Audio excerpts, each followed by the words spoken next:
গত 5 বছর ধরে এই প্রেস ক্লাব পল্টনে আমরা রাজনৈতিক প্রোগ্রামগুলো করলে যেই চেহারাগুলো গোয়েন্দা সংস্থার যেসব ডিজিএফআই কর্মকর্তারা কিংবা এসবির কর্মকর্তারা এসে ছবি তুলতো, আমাদেরকে জিজ্ঞেস করতো যে আজকে আপনাদের কতজন হয়েছে, আপনার বাসা কোথায়, সেই একই চেহারাগুলো কিন্তু আমরা এখনো কিন্তু প্রেস ক্লাবের আশেপাশে ঘোরাঘুরি করতে দেখি।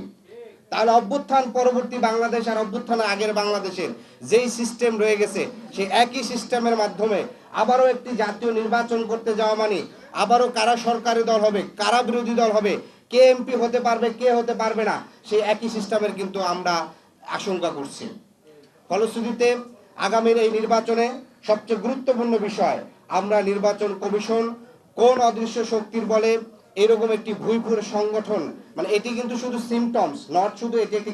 মানে এটা একটা স্পেসিফিক না, এটা একটা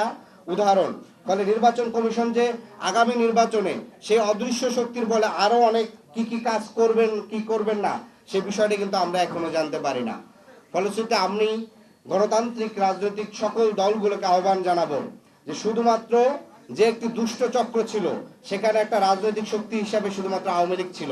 কিন্তু সেই দুষ্ট চক্রের যে সিভিল সোসাইটির চক্রটা রয়ে গেছে, যে ব্যবসায়ী চক্রটা লুটেরারা রয়ে গেছে,